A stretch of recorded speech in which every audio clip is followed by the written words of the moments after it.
2001 saw many additions to the ban list, with several new powerful cards printed, but also some existing cards seeing further restriction.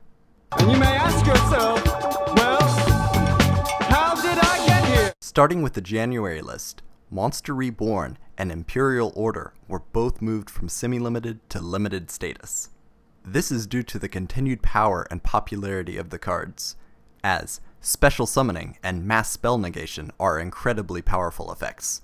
In the same vein as Monster Reborn, the trap version, Call of the Haunted, was also limited to minimize special summoning from the graveyard.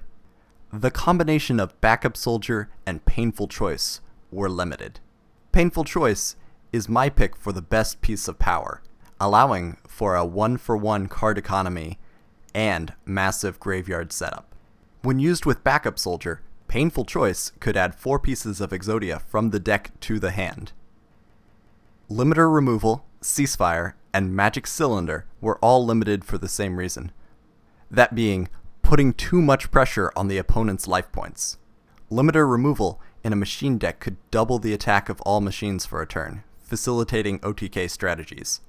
Both Ceasefire and Magic Cylinder offered fairly efficient burn damage, with Ceasefire scaling with the number of monsters on the board, but also aging well as effect monsters now dominate the game.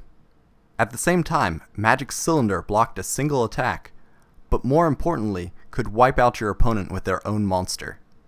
Rear Yugioh and Ring of Destruction were both semi-limited for a similar reason, with the power of Rear Yugioh being the ability to steal attack from one monster and give to another, taking away from the power of an opponent's monster and adding it to yours.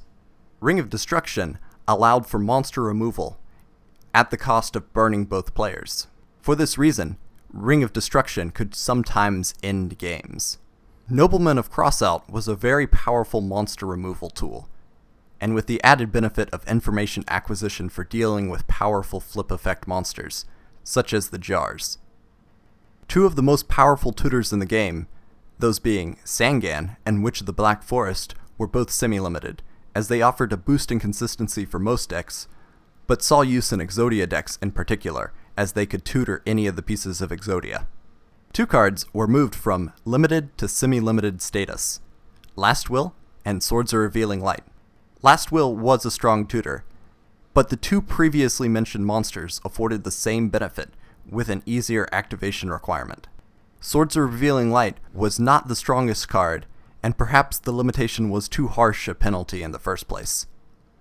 The last card on the list was moved from semi-limited to unlimited, as Gravekeeper's Servant was finally unlimited. The cost of milling the top 2 cards of your deck was not much of a deterrent to stop attacks, especially since cards could be recycled from the graveyard due to cards like Call of the Haunted and Monster Reborn. January was quite the busy list, with a number of new limited cards, but also a few cards being released. May was the opposite, with only a single new card being limited, but the restrictions on several other cards had been laxed.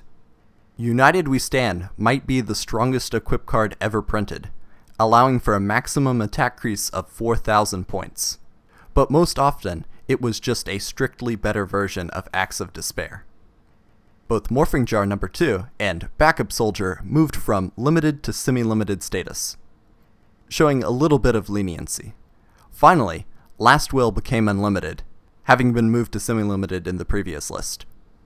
There was quite a bit of shuffling around on the list this year, but without archetypes in the game, mostly staples were restricted and changed.